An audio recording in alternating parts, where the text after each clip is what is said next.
Et en sport, retour sur la victoire des Tikitoa hier à Orei-Tiniho, 4 buts à 3 face aux îles Salomon. Match très tendu que vous avez pu suivre en direct avec nous sur Tétinui Télévision. Avec cette victoire, nos champions confirment une fois de plus leur suprématie dans cette discipline dans la zone Océanie, mais pas seulement. C'est aussi leur ticket d'entrée pour disputer la 10e Coupe du monde de beach soccer à Asunción, au Paraguay, au mois de novembre.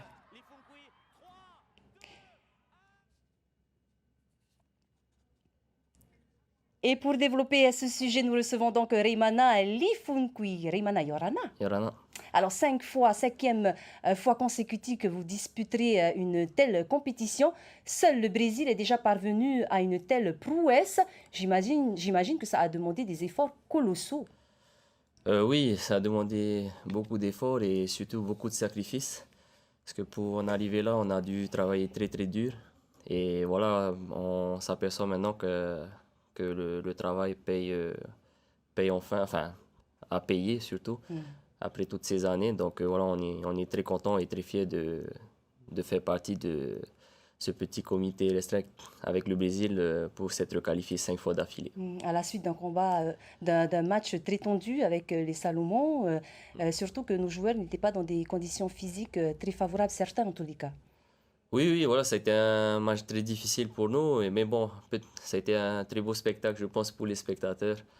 Et oui, comme tu l'as dit, c'était compliqué. Il y avait quelques joueurs qui étaient pas à fond, qui étaient malades. Donc bon, c'était pas une excuse, hein, mais voilà, c'était un peu plus compliqué de notre côté. Mais voilà, le principal, c'est qu'au final, on ait gagné ce ticket pour la Coupe du Monde au Paraguay. Alors pour la suite, comment rivaliser avec ces grandes nations que sont le Brésil, le Sénégal, l'Uruguay ou encore les Émirats arabes unis et les États-Unis, alors que nos moyens ici sont bien moindres? Écoute, on fait comme d'habitude, hein, on va jouer avec notre cœur surtout et notre unité parce que c'est ce qui c'est ce qui a toujours fait notre force depuis le début. Donc on va continuer avec ça, avec ces armes-là. Et je pense que ce sont de belles valeurs et surtout les valeurs que représente la Polynésie à l'étranger. En parlant justement de la profession, peu de joueurs professionnels de beach soccer parviennent à vivre uniquement de leur sport. C'est une passion qui demande beaucoup de sacrifices. Oui, voilà, on peut pas vraiment dire qu'on puisse en vivre. Pour nous, c'est un peu plus compliqué. Il faut partir à l'étranger. Et bon, bien sûr, c'est un sport qui se pratique qu'en été. Donc voilà, c'est une petite période, donc c'est compliqué de faire ça à plein temps. Donc voilà, pour nous, c'est compliqué, surtout qu'on est loin. Donc, mais voilà, on fait avec nos armes et on fait avec nos moyens. Alors, tu as apporté avec toi 2 trophées. Est-ce que tu peux expliquer à nos téléspectateurs quels sont ces trophées?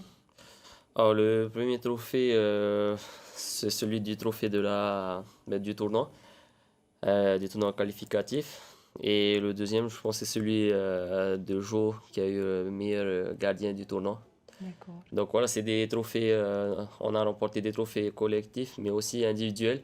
Donc voilà, c'est une fierté aussi pour l'équipe et pour ces joueurs-là qui ont fait aussi des sacrifices et qui se sont donné les moyens pour atteindre ce niveau-là.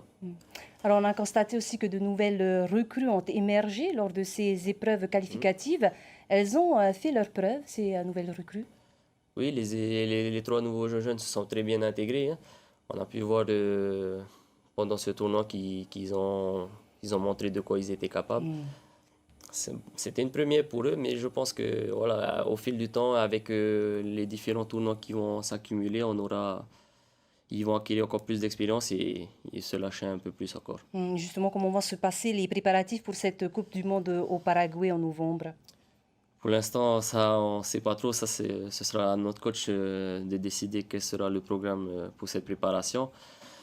En attendant, nous, là, pour l'instant, place au repos, à la récupération et surtout se préparer à entamer 4 mois de préparation intensive pour justement cette Coupe du Monde. Eh bien, Rimana, merci beaucoup d'avoir bien voulu répondre à nos questions ce soir. Merci à Maroulef vous. à vous.